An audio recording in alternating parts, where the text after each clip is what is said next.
Olá, eu sou a professora Adriana Uchoa, do Departamento de Biologia Celular e Genética da UFRN, e hoje nós vamos falar sobre a conversão de energia em mitocôndrias.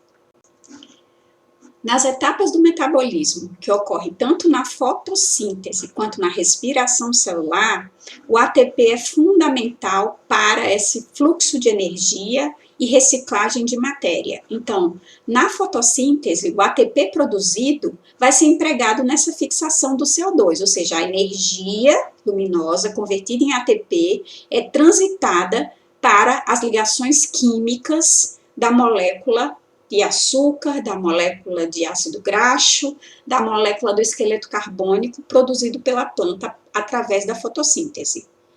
Esse esqueleto carbônico, carregando a energia, vai ser desmembrado em processos metabólicos que começam no citosol, que é a via glicolítica, gerando piruvato. Esse piruvato transita para a mitocôndria e na mitocôndria ele é desmembrado e esse desmembramento libera a energia para a síntese de ATP. Esse ATP será usado pela célula. Mas para que isso ocorra, gradientes de prótons através da membrana serão a força motriz para essa fosforilação do ATP. Então, a energia luminosa na fotossíntese é captada pelas antenas de clorofila, promove o acúmulo de prótons no cloroplasto. Esses cloroplastos, eles ao acumular prótons, tendem a gerar um gradiente eletroquímico de prótons, e esse gradiente eletroquímico, através da membrana do tilacoide, vai permitir a síntese de ATP no cloroplasto, o ATP que será usado para a fixação do CO2. Já na mitocôndria, a geração desse ATP depende das etapas da via glicolítica, que novamente vão quebrar no citosol a glicose dos alimentos.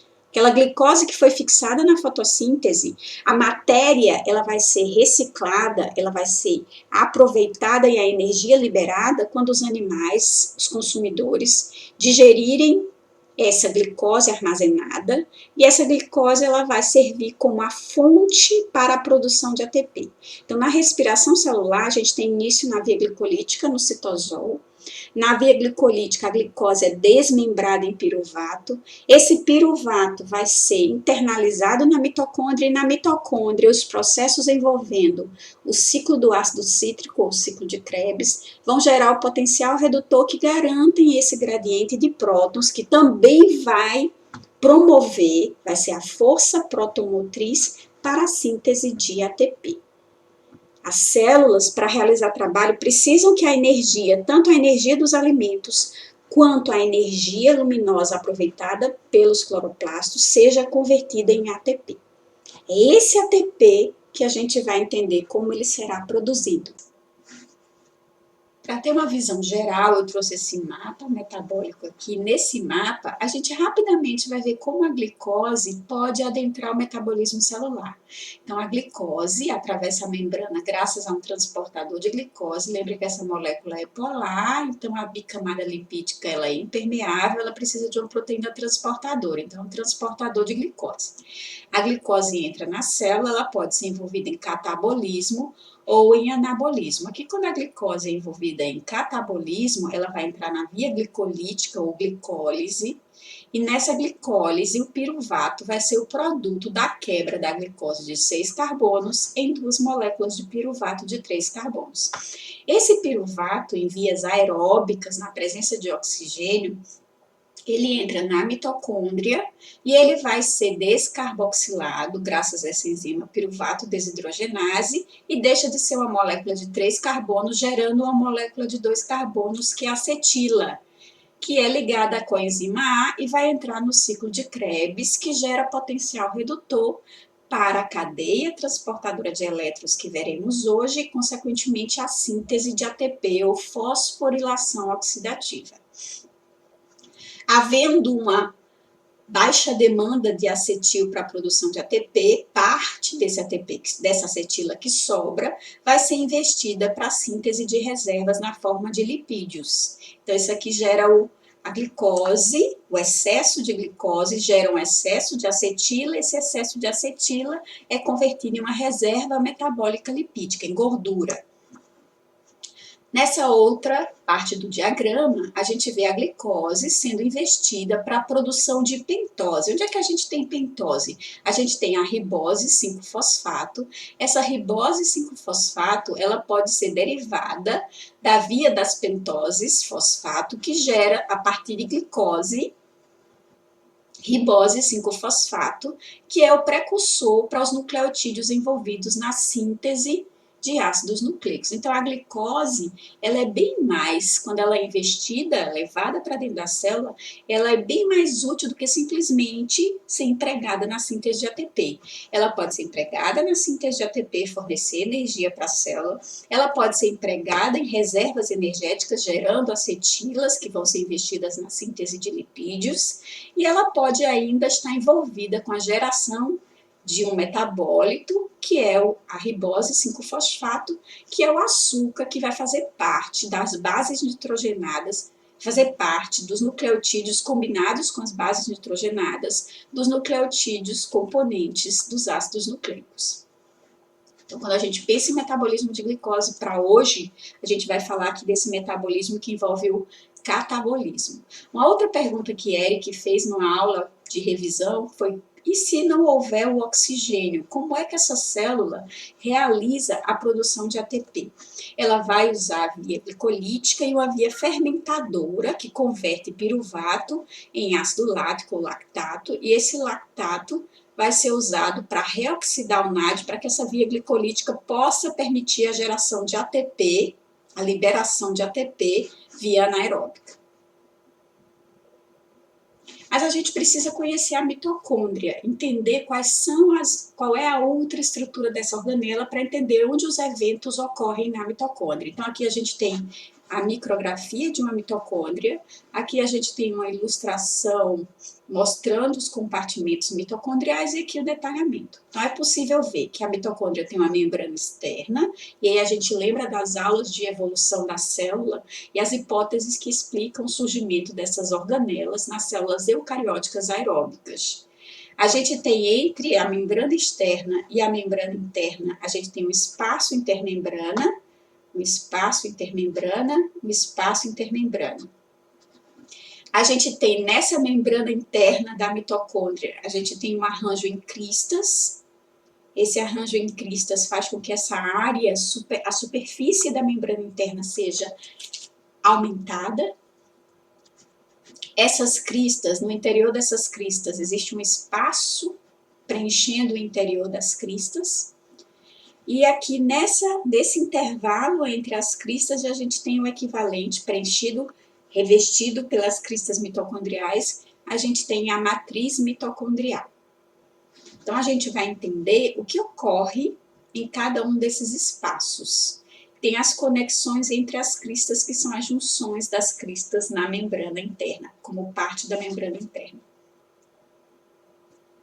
Então, essa organela membranosa tem uma forma que é geralmente esférica ou alongada, ou bastonete.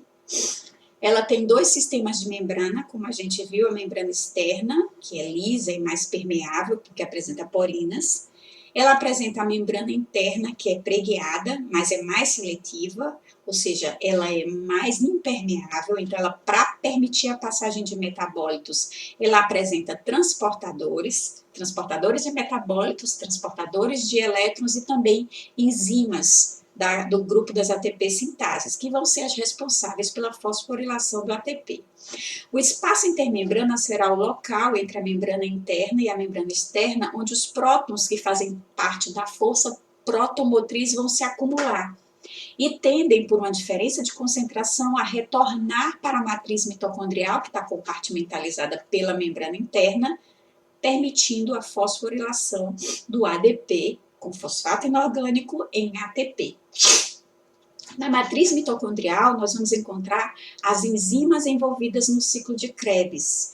O ciclo de Krebs é onde aquele acetila produzido a partir do piruvato vai ser decomposto, descarboxilado, e o potencial redutor contido nos prótons e elétrons vai ser conduzido para carreadores que irão entregar esses elétrons à cadeia transportadora de elétrons, a cadeia de oxidação e redução, que permite a síntese de ATP, gerando potencial protomotriz para essa síntese.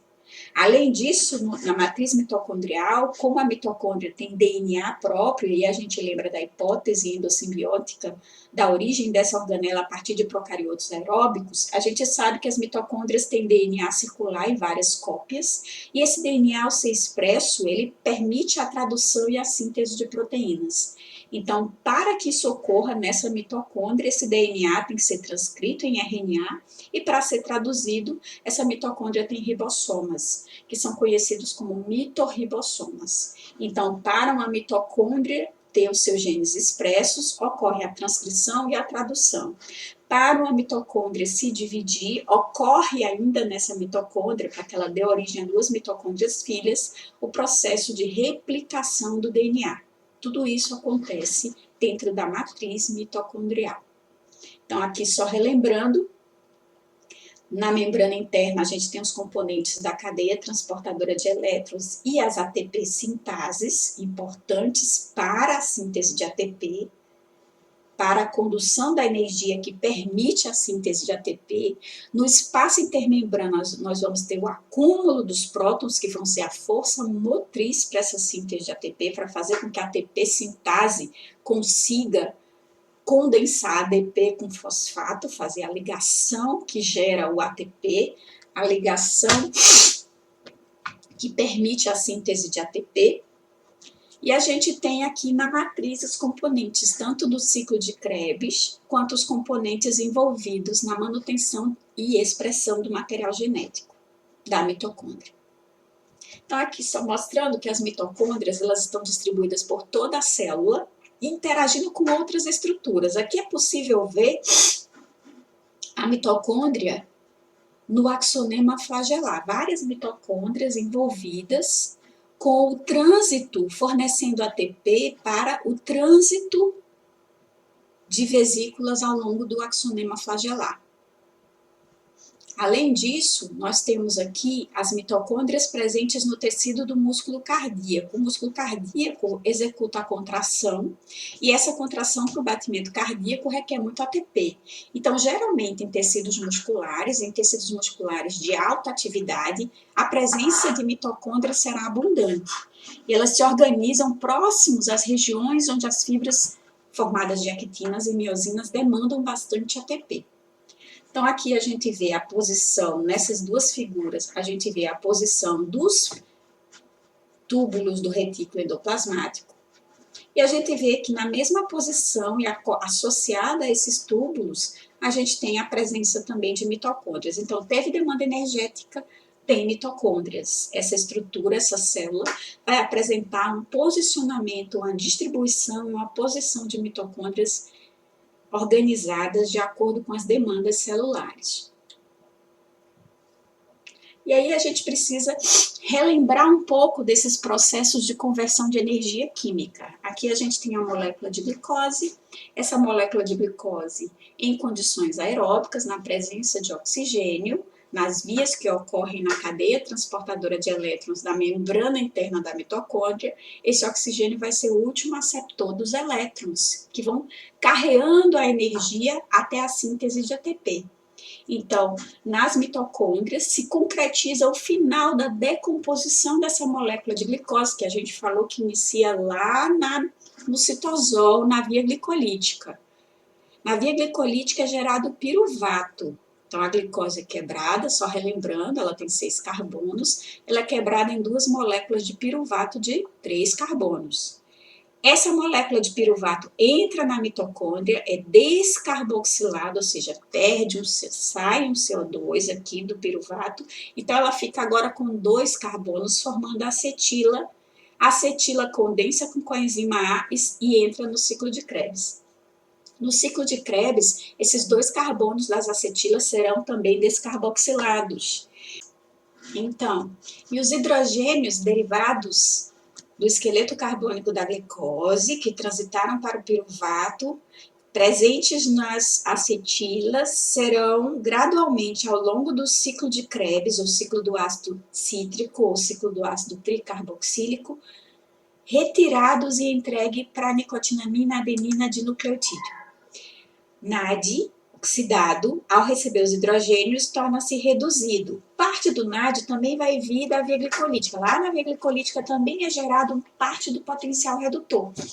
Esses NADs da via glicolítica são transportados para a mitocôndria e tanto os NADs gerados na via glicolítica quanto ao longo do ciclo de Krebs serão envolvidos no transporte de elétrons na cadeia transportadora de elétrons, que vai permitir a fosforilação oxidativa do ADP mais fosfato inorgânico em ATP.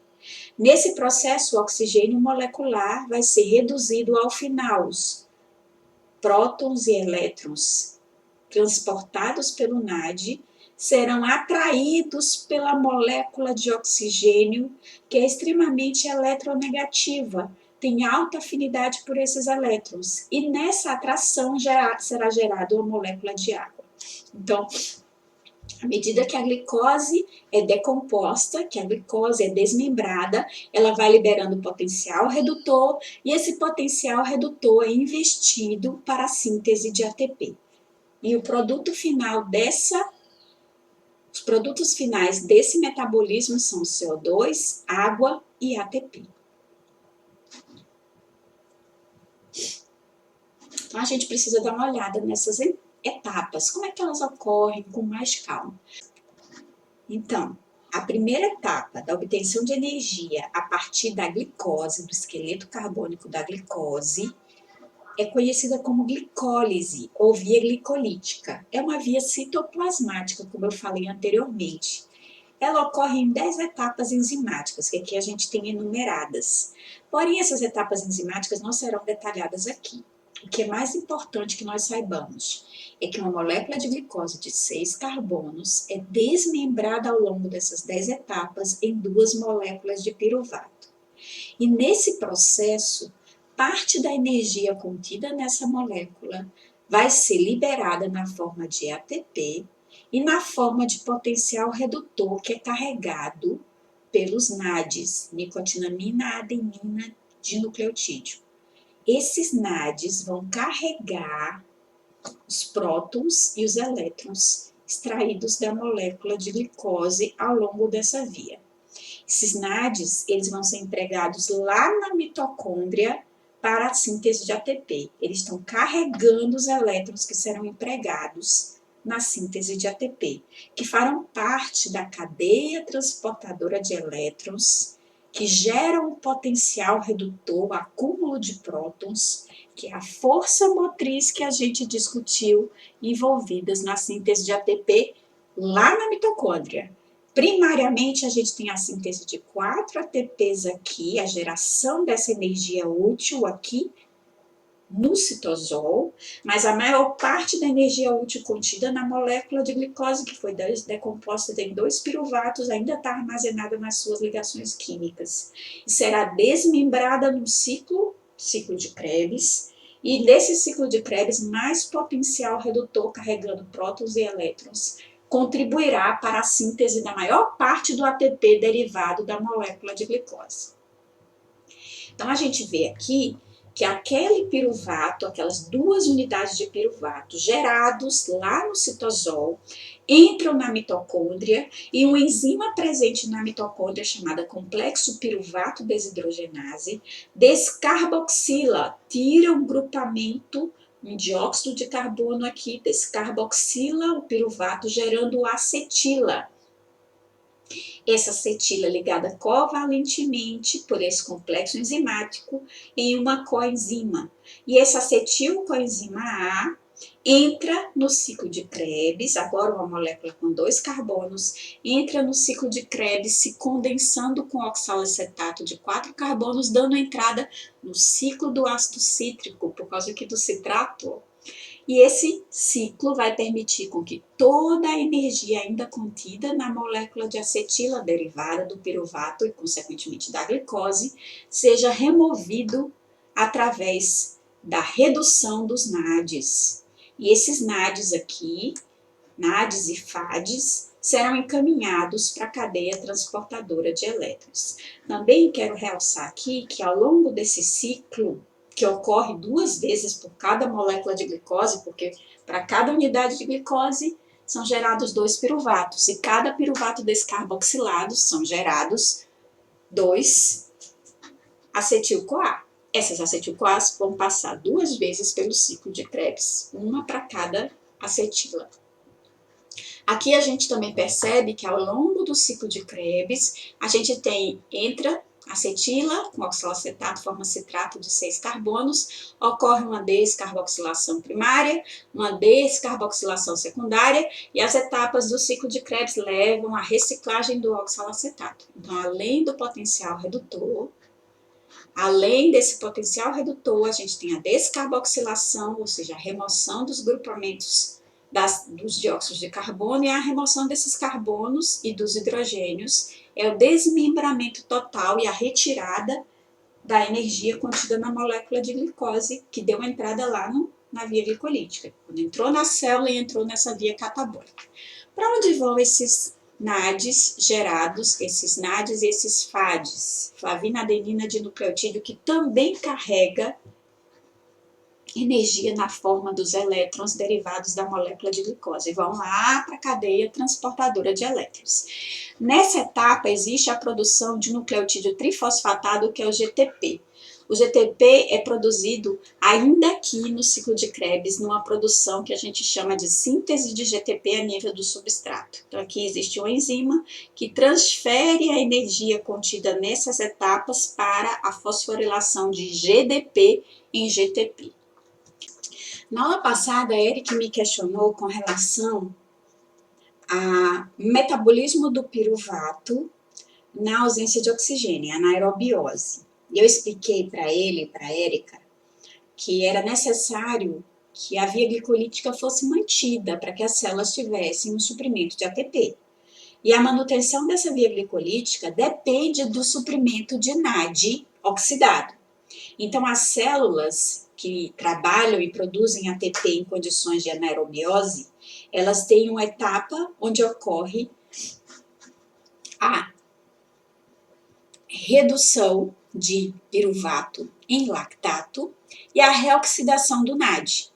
Essa reoxidação do NAD permite que a via glicolítica continue sendo executada e, consequentemente, esses ATPs necessários às demandas energéticas da célula, mesmo em anaerobiose, vão suprir essas necessidades para a realização de trabalho. Então, nas células em anaerobiose, como por exemplo em algumas leveduras e até no nosso tecido muscular, o piruvato é convertido por redução em lactato, e esse lactato no músculo ele é transportado para a corrente sanguínea, chega no fígado e o fígado reconverte, ou seja, oxida esse lactato em piruvato. E esse piruvato, por sua vez, vai para as mitocôndrias gerar acetil-CoA para o ciclo de Krebs. Esse piruvato também pode entrar numa via de gliconeogênese e ser armazenado na forma de glicogênio no tecido hepático. Então, esse é um modo que as células têm para manter a via glicolítica produzindo ATP sem exaurir os estoques de NAD oxidado necessário para que a via glicolítica seja realizada. Então, como a gente discutiu anteriormente, a gente viu que a segunda etapa na obtenção de energia a partir dessa molécula de glicose envolve um evento que ocorre na matriz mitocondrial, que é o ciclo de Krebs, ou ciclo do ácido tricarboxílico. No ciclo de Krebs, a gente vai ver que aquelas acetilas derivadas da descarboxilação do piruvato, pela piruvato desidrogenase, vão gerar acetil-CoA, que entra no ciclo de Krebs por condensação com oxalacetato. Essas duas moléculas, uma de 4 e outra de 2, geram citrato de 6 carbonos. Por isso que chama ciclo do ácido cítrico também, é o outro nome dado ao ciclo de Krebs. Nesse ciclo de Krebs, a gente já conversou que há a produção do potencial redutor necessário para a síntese de ATP na cadeia transportadora de elétrons. Essa cadeia envolve reações de oxidação e redução, e essas reações de oxidação e redução, onde ao final o oxigênio será o elemento que será reduzido pelos prótons e elétrons derivados dessa cadeia, formando água. Nessas etapas, a gente tem a energia sendo liberada à medida que os elétrons transitam de um aceptor da cadeia a outro. Essa energia liberada é usada para bombear os prótons contra o gradiente de concentração, ou seja, indo de onde tem menos desses prótons para onde tem mais no espaço intermembrana, gerando o gradiente eletroquímico da alta concentração de prótons e da diferença de potencial na membrana, sendo mais negativo na face interna da membrana interna da mitocôndria, aqui para dentro da matriz mitocondrial, que vai propelir esse gradiente eletroquímico, vai impulsionar os prótons pelos canais da ATP sintase, que ao sofrer mudanças conformacionais ao longo desse transporte de prótons, obedecendo o gradiente de concentração, gera a condensação, a ligação fosfato no ADP para formar o ATP. Essa ligação química é o resultado dessa força protomotriz. E aqui a gente tem os componentes dessa cadeia transportadora de elétrons, os NADs, que vêm da via glicolítica e do ciclo de Krebs, da via glicolítica citosólica e do ciclo de Krebs na matriz mitocondrial, eles entregam esses elétrons à enzima NAD desidrogenase. Essa enzima é capaz de retirar, de capturar esses elétrons do NAD, reoxidando o NAD, que volta a estar disponível tanto para o ciclo de Krebs, para as etapas do ciclo de Krebs, para desmembramento da acetil-CoA, quanto para as etapas da via glicolítica. Então, esse NAD oxidado volta a ser empregado nesses eventos. Enquanto isso, os elétrons fornecem a energia ao transitar de um aceptor ao outro, fornecem a energia para o bombeamento desses prótons. Aqui a gente vê a succinato desidrogenase, que recebe os prótons e elétrons do FADH2, a ubiquinona, que é uma intermediária do trânsito da NAD desidrogenase, da succinato desidrogenase, para o citocromo C redutase. Esses elétrons vão passando nessas reações de oxidação e redução, oxidação e redução, oxidação e redução, oxidação e redução, e assim sucessivamente até a redução do oxigênio em água. Após a citocromo C redutase receber os elétrons, o citocromo C que está oxidado captura os elétrons da citocromo C redutase, deixando essa oxidada e ficando ele reduzido. Esse citocromo C vai ser oxidado pela citocromo C oxidase, que por sua vez perde esses elétrons e prótons para o oxigênio, que é o elemento eletronegativo mais atraente de elétrons dessa cadeia. Então, à medida que esses elétrons transitam de um aceptor a outro, eles vão bombeando esses prótons, eles vão fornecendo a energia para que essas proteínas transmembrana, que têm a capacidade, que têm canais de transporte de prótons, façam esse acúmulo de prótons no espaço intermembrana. E esse acúmulo de prótons no espaço intermembrana que eu já falei que vai ser a força protomotriz para essa síntese de ATP. Mas pare e pense, qual será o efeito fisiológico na falta de oxigênio, na anóxia, nesse processo aqui? Qual será o efeito na carência do oxigênio como último aceptor de elétrons? Qual é a consequência da ausência desse elemento na respiração celular? A consequência é que todos esses eventos de oxidação e redução que acontecem ao longo da cadeia dependem do potencial de atração do oxigênio sobre os elétrons. No momento que o oxigênio não está presente aqui, os elétrons que estão na citocromo C oxidase, eles vão continuar reduzindo a citocromo C oxidase. Essa citocromo C oxidase não vai receber os elétrons do citocromo C, que continuará reduzido. Esse estando reduzido não vai receber os elétrons da citocromo C redutase. Então, a citocromo C redutase continuará reduzida. Essa, por sua vez, não vai receber os elétrons da ubiquinona, que para o trânsito de elétrons do FAD aqui para a succinato desidrogenase, que continua reduzida, e para o trânsito de elétrons dos NADs para a NAD desidrogenase.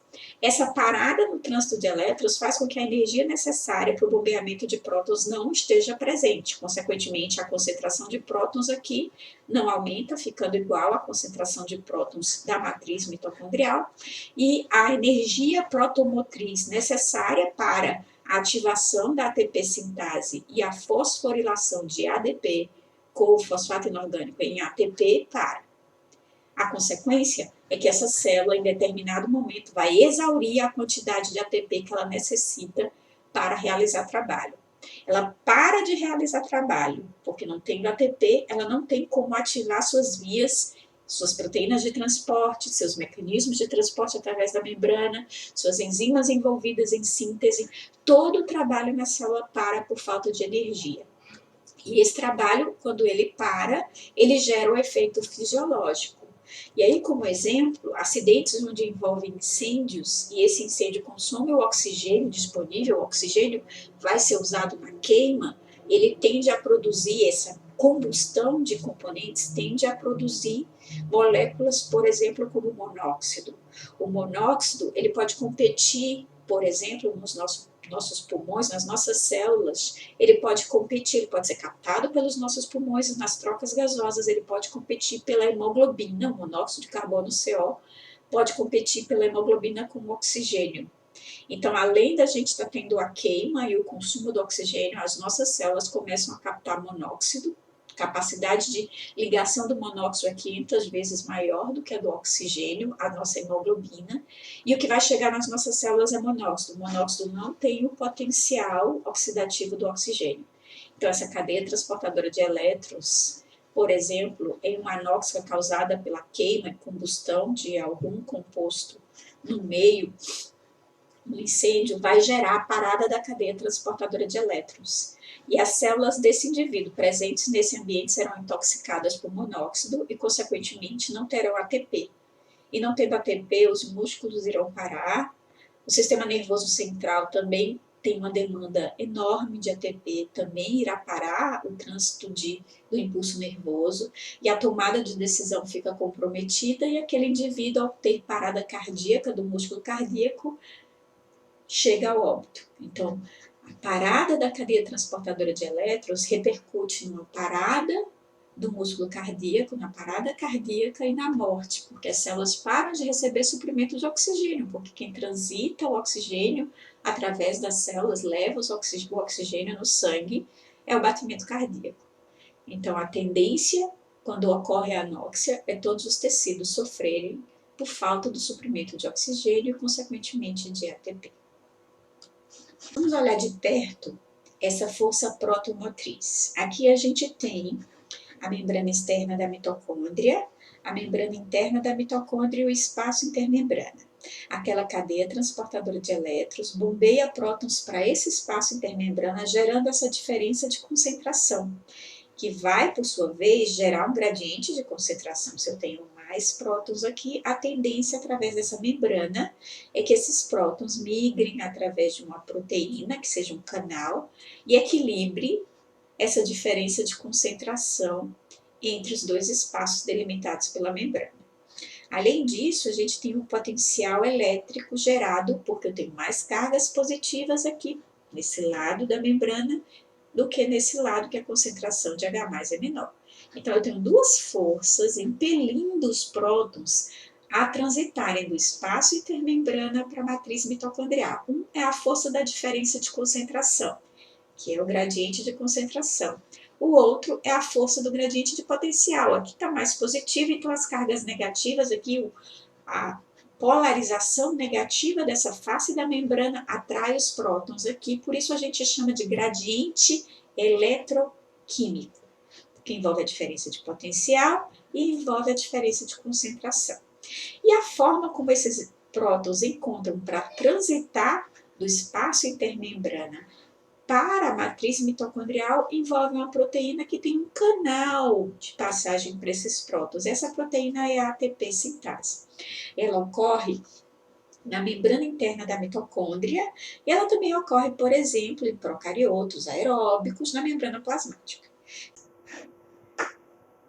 Então, a ativação dessa ATP sintase vai permitir a formação da ligação fosfoanidrido do ADP com fosfato inorgânico de alta energia, armazenando essa energia livre derivada dos compostos orgânicos que foram metabolizados ao longo dessas vias.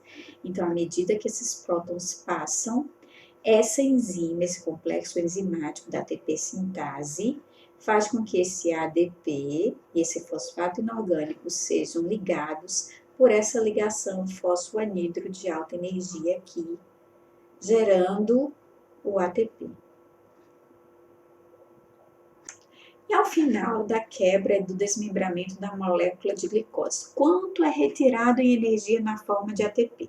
Se a gente olhar e lembrar, na via glicolítica, eram produzidos 2 NADs, esses 2 NADs eles vão ser oxidados lá na cadeia transportadora de elétrons para que eles voltem a fornecer condições para a redução, para a oxidação da glicose nas etapas da via glicolítica. Também na via glicolítica são produzidos 4 ATPs, mas como para fosforilações iniciais da via glicolítica lá pela exoquinase, a glicose, 6-fosfato, e depois ter o resultado como 1,6-frutose, 1,6-bifosfato, a gente tem o consumo de 2 ATPs. Então, quando no final da glicose eu gero um resultado de 4 ATPs, mas foram consumidos 2 ATPs, então o saldo final de ATPs dessa etapa é 2 ATPs na via glicolítica. Além disso, quando o piruvato ele é oxidado, a gente tem a produção desses NADs reduzidos, então a gente tem a oxidação do piruvato com a retirada de prótons e elétrons transferidos para o NAD. Todos esses dois aqui vão para a cadeia transportadora de elétrons, para induzir a força protomotriz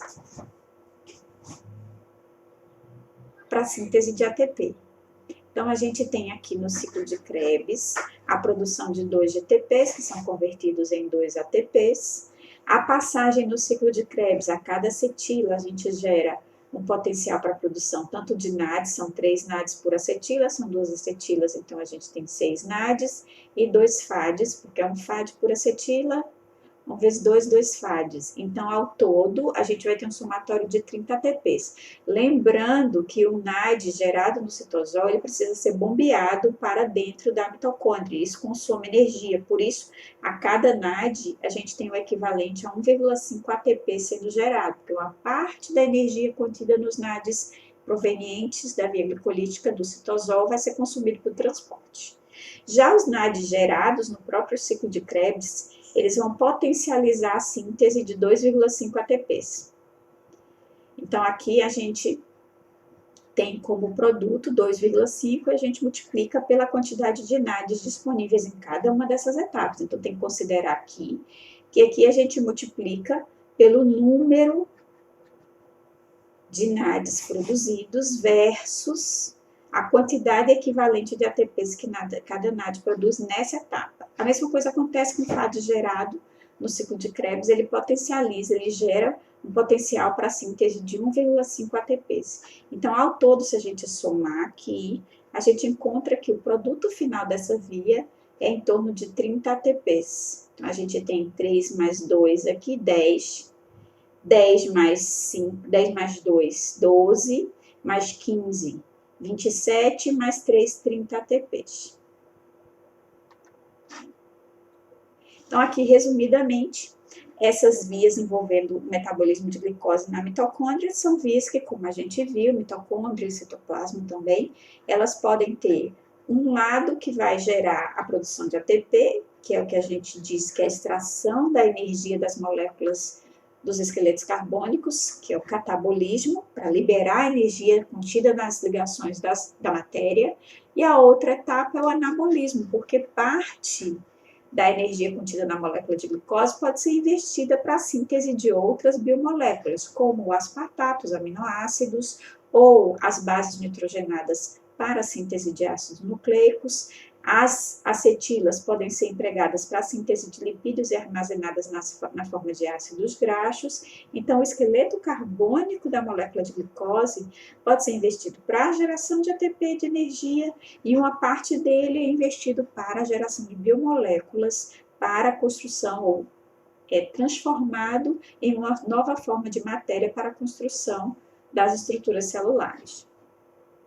E tudo isso que é produzido pela mitocôndria tem que ser transportado. E vocês, não sei se vocês lembram, eu falei que na membrana externa ela é um pouco mais porosa, ela tem proteínas porinas que deixam passar metabólitos, tem um tamanho, uma dimensão, diâmetro e passam metabólitos, trocas entre o citoplasma e a mitocôndria pela membrana externa é feita por essas proteínas que formam poros, enquanto que na membrana interna, para que ocorra o gradiente de concentração de prótons, essa membrana ela é mais impermeável.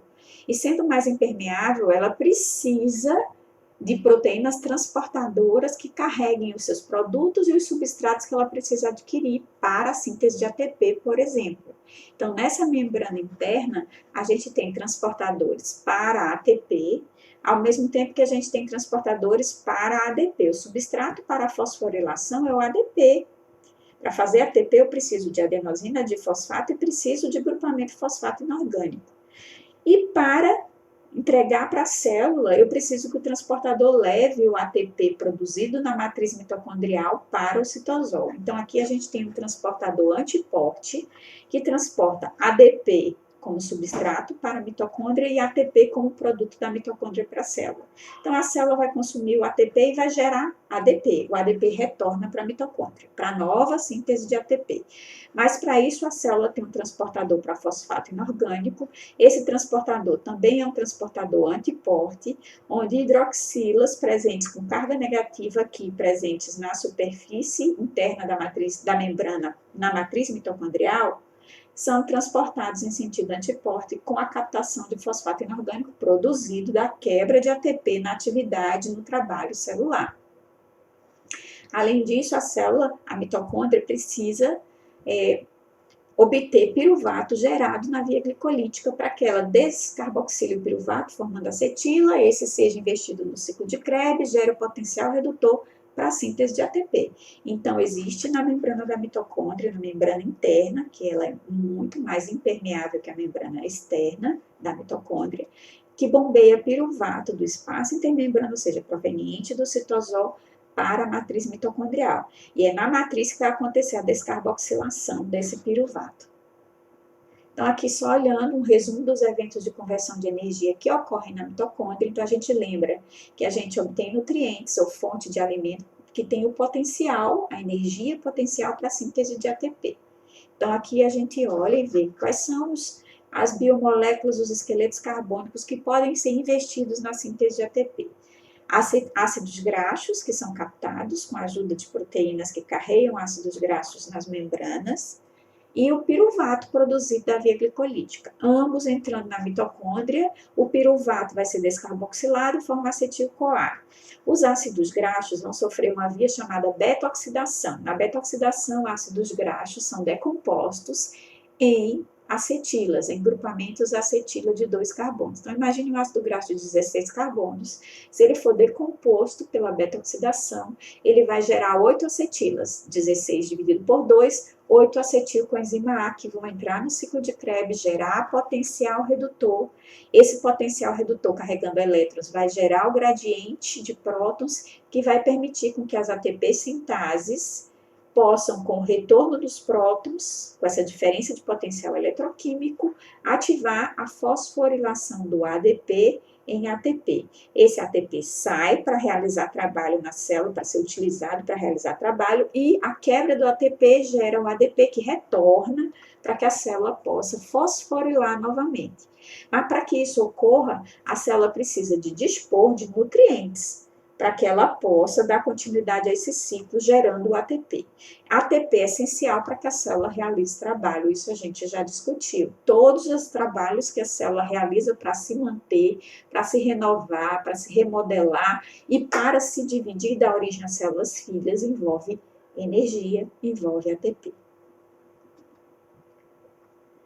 E só lembrando que esse mecanismo, usando um gradiente de prótons e a síntese de ATP, ele não é uma propriedade, um fenômeno que ocorre apenas em mitocôndrias, em células aeróbicas. Ele é um fenômeno que ocorre na membrana interna da mitocôndria, na membrana plasmática de bactérias e nas membranas dos tilacoides no cloroplasto.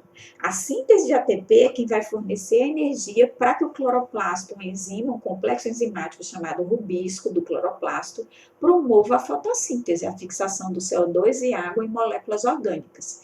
Então, eu preciso que a célula transfira, no caso do cloroplasto, que a célula vegetal transforme, com a ajuda dos elétrons, com a ajuda dos fótons, transforma a energia contida nos fótons em energia de trânsito de elétrons, as clorofilas são excitadas, que gera uma cadeia transportadora de elétrons, favorecendo uma ATP sintase. Essa síntese de ATP aqui no cloroplasto é quem vai permitir a fixação de CO2 e água em moléculas orgânicas. Nas bactérias e nas mitocôndrias, esse retorno dos prótons, no caso da bactéria, do espaço extracelular para o citoplasma, é que vai fazer com que o ADP e o fosfato inorgânico sejam convertidos em ATP pela ATP sintase. Esse ATP vai ser usado pela célula procariótica, pela célula da bactéria, para realizar trabalho. Bactéria também sintetiza proteína. Bactéria também tem atividades intracelulares dependentes de ATP. E a gente sabe que bactérias aeróbicas ancestrais deram origem às mitocôndrias. Então, se a gente olhar aqui, o posicionamento da cadeia transportadora de elétrons e da ATP sintase em mitocôndrias é na membrana interna, que é um equivalente à membrana plasmática de procarioto. Então, esse processo vai gerar também o ATP por causa do gradiente de prótons nessa membrana, e esse ATP que volta pela ATP sintase, esses prótons que voltam pela ATP sintase vão permitir que a adenosina de fosfato seja fosforilada em ATP. Então, esses eventos de cadeias transportadoras de elétrons e gradiente de prótons são fatores que contribuem para a fosforilação oxidativa desde procarioto a mitocôndrias e os tilacoides nas membranas contendo clorofilas nos cloroplastos. Então, relembrando um pouco da origem evolutiva das mitocôndrias, a gente lembra que o que melhor explica é a teoria endossimbiótica. Explica que células anaeróbicas, derivadas de células anaeróbicas primitivas, eucarióticas anaeróbicas primitivas, derivadas das arqueias. Essas células tinham um núcleo primitivo, mas elas eram anaeróbicas, não apresentavam estruturas capazes de utilizar o oxigênio para a síntese de ATP, fagocitaram procariotos aeróbicos. Nessa fagocitose, esses procariotos aeróbicos não foram degradados, não foram digeridos, estabeleceram a relação endossimbiótica favorável com a célula eucariótica primitiva. Esses procariotos, se estabelecendo como endosimbiontes, passaram a fornecer uma grande quantidade de energia na forma de ATP, que garantiram que essa célula evolutivamente tivesse sucesso por conseguir, com energia, se reproduzir e continuar no processo evolutivo, sendo selecionada. Esses procariotos apresentavam algumas características que favoreceram essa relação, essa habilidade de sintetizar ATP, e hoje, após milhões de anos de relação mútua endossimbiótica, parte do material genético desses procariotos foi incorporado ao núcleo, tornando essa estrutura, uma organela intracelular, parcialmente dependente da informação genética armazenada no núcleo. Uma parte da informação genética necessária para a síntese de componentes da mitocôndria pertence ao DNA mitocondrial e ocorre a síntese e a replicação, a transcrição e a síntese de proteínas nessa organela. Esse material genético é circular, o que confere mais uma evidência que favorece a hipótese endossimbiótica, e o fato dessas organelas se dividirem por bipartição também contribui para essa hipótese. Então, aqui a gente tem como essas mitocôndrias elas se formam. Geralmente a gente já sabia que essas mitocôndrias se dividem por bipartição, então aqui a gente vê a fissão, quando as organelas são separadas a partir de uma organela-mãe que cresce em tamanho, e ela é excisada, separada com a ajuda dessa proteína dinamina, que a gente já conheceu, proteínas dessa mesma família envolvidas no brotamento vesicular.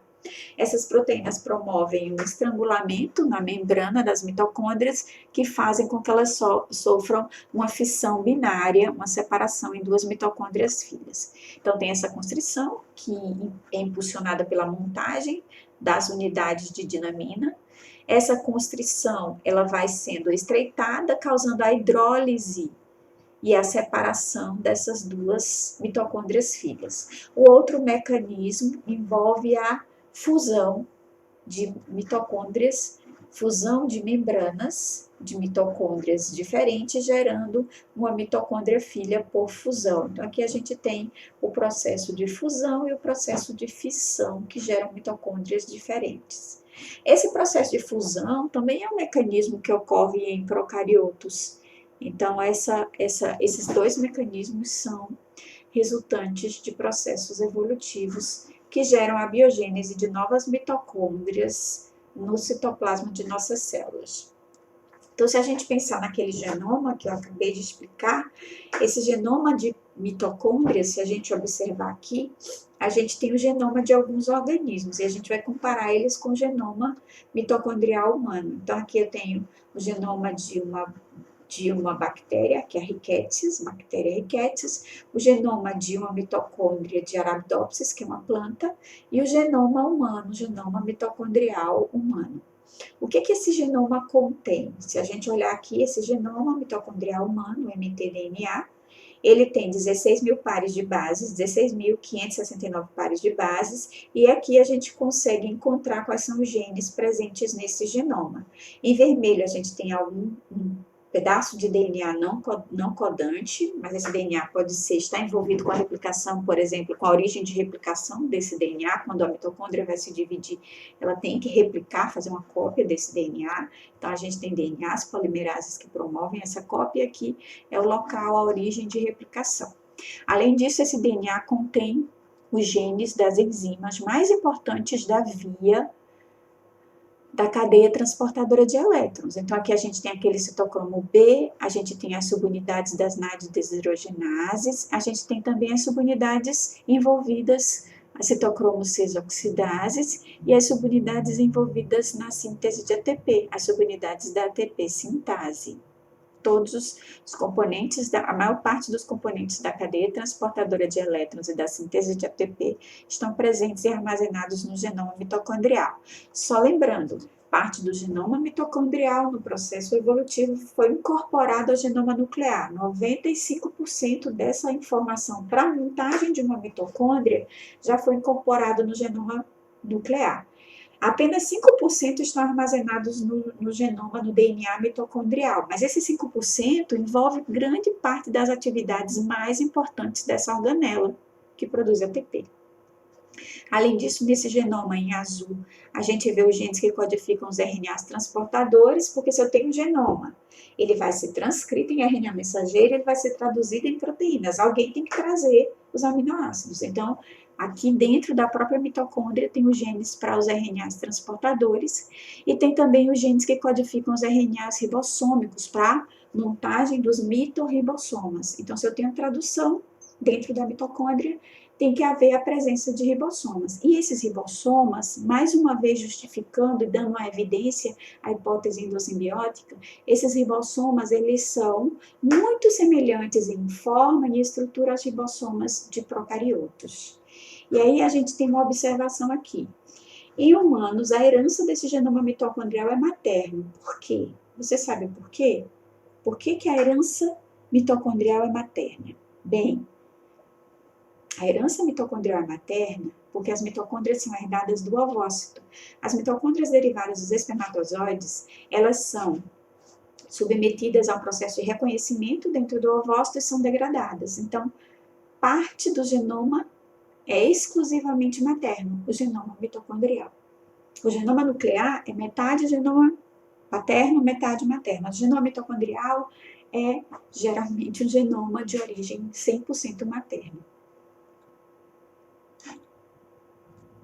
Então, vamos olhar como é que esse genoma atua. Então, a mitocôndria tem uma autonomia parcial pela presença desse genoma. Parte das proteínas e material para manutenção, a mitocôndria importa do citosol, aqueles 95%. Mas uma parte, graças ao DNA mitocondrial, ela mesma fabrica. E aqui o que a gente tem nessa tabela é a informação que confirma a hipótese endossimbiótica com relação ao padrão genético do genoma mitocondrial ter alta identidade com o genoma de procariotos. Então, aqui a gente olha nessa tabela como os nossos RNAs transportadores e ribossomas interpretam alguns códons presentes nos RNAs mensageiros. Então, esse códon aqui, por exemplo, uracila, guanina, adenina, lá no citoplasma, os RNAs transportadores não trazem nenhum aminoácido, logo o ribossoma se desacopla do RNA mensageiro, porque esse códon significa códon de parada, fim da tradução. No entanto, se a gente olhar aqui para mamíferos, invertebrados e leveduras, lá na mitocôndria, esse códon, no RNA mensageiro, ele vai ser interpretado como adição do aminoácido triptofano. Então, o RNA transportador, para esse códon, na leitura desse códon lá no ribossoma, no RNA mensageiro instalado na tradução da proteína, vai ocorrer a inserção do aminoácido triptofano. Já esse outro códon aqui, que é o códon adenina, uracila, adenina, vai também ser diferente a interpretação que os RNAs transportadores mitocondriais farão desse códon durante a tradução na mitocôndria. Em vez de colocar a isoleucina nessa região, vai ser adicionado na proteína o aminoácido metionina, e assim sucessivamente, indicando o quão semelhante esse genoma é do genoma procarioto, que coincidem essas permutas de aminoácidos quando da tradução a nível mitocondrial. Então, aqui a gente tem uma parte do genoma que corresponde às proteínas da mitocôndria, traduzido aqui a partir da transcrição que ocorre no núcleo, traduzida aqui no citoplasma. Então, a maior parte das proteínas mitocondriais, 95%, é traduzido em ribossomas livres no citosol, e essas proteínas elas têm que entrar na mitocôndria. A outra parte é produzida a partir do DNA mitocondrial, e essas proteínas na mitocôndria vão ser endereçadas para os compartimentos respectivos. Então, em torno de 13 proteínas, aquelas envolvidas no transporte de elétrons e na síntese de ATP, são codificadas pelo genoma mitocondrial. Também codificado pelo genoma mitocondrial são os RNAs transportadores e ribossomos. Então, parte da proteína, 95%, é derivado do citosol, porque está codificada e armazenada a informação no DNA nuclear, e uma parte, apenas 5% do todo, é produzido pela própria mitocôndria, graças ao genoma mitocondrial. E quando essa proteína ela é produzida no citosol, ela precisa ser transportada. Só que a mitocôndria ela tem duas membranas, uma membrana externa e uma membrana interna.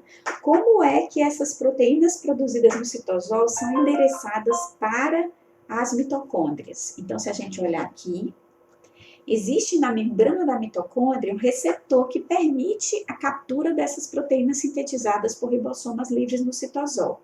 Mas para que isso ocorra, essas proteínas têm que estar endereçadas para o citosol com a sequência sinal de localização na mitocôndria.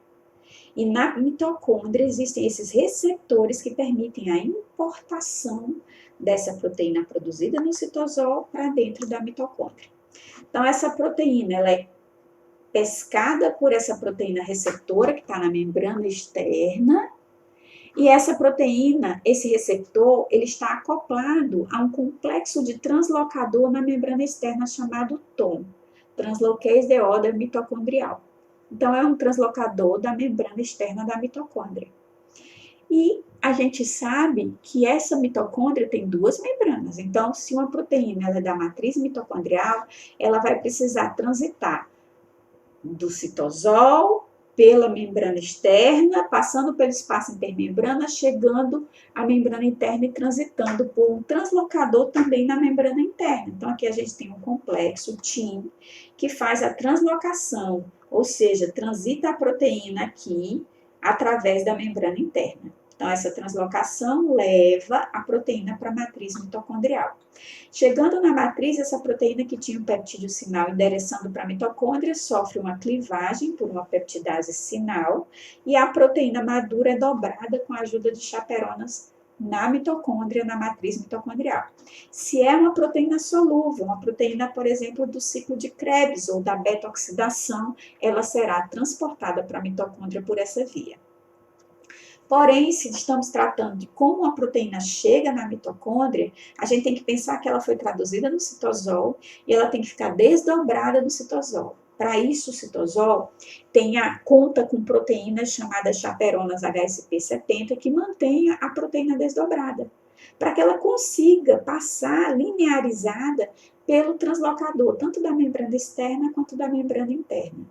Além disso, essa região sinal dessa proteína apresenta uma carga positiva que faz com que a diferença de potencial na membrana da matriz, na membrana interna, aqui na face da matriz mitocondrial, tem carga negativa, atraia essa proteína para o interior da matriz. Na matriz existem chaperonas que vão tracionar essa proteína para dentro da matriz com o consumo de ATP, porque elas têm atividade ATPásica, e ao clivar o ATP e liberar energia, elas puxam essa proteína e fazem o dobramento da proteína na sua forma madura.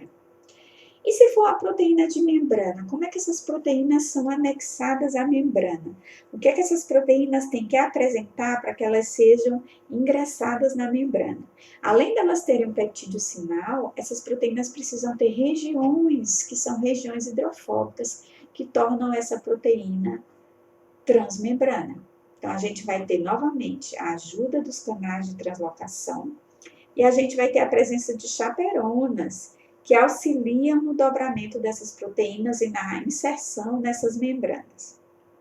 Então, aqui só mostrando como é que essas proteínas são importadas, tanto para o espaço intermembrana quanto para as membranas. Para serem incorporadas nas membranas, elas têm que ter regiões hidrofóbicas, que tornam essas proteínas transmembrana, e para serem incorporadas no espaço intermembrana, elas podem ser incorporadas diretamente quando elas transitam pelo tom, e aí pelo tom elas chegam aqui no espaço intermembrana, ou elas podem ser translocadas para a membrana interna, sofrer uma clivagem de uma região de ancoragem e serem liberadas no espaço intermembrana, como o caso do citocromo C. E proteínas de membrana, como a gente vê aqui, essa proteína transmembrana, a ATP sintase é uma proteína transmembrana, a NAD desidrogenase é uma proteína transmembrana. O que essas proteínas vão ter que apresentar, além do sinal de localização, as regiões transmembranas hidrofóbicas. Então, essas proteínas da mitocôndria, elas são incorporadas na mitocôndria porque elas têm regiões sinais e elas são importantes para a função das mitocôndrias. São as proteínas que vão ou transportar outras, como no caso dos translocadores e das proteínas que formam poros na membrana para passagem de metabólitos ou para passagem na membrana interna, tanto de proteínas quanto de ADP, ATP, fosfato, piruvato. Tem que haver proteínas na membrana para esse transporte. São essas proteínas que têm sequência sinal de endereçamento para a mitocôndria, sequências hidrofóbicas para torná-las transmembrana.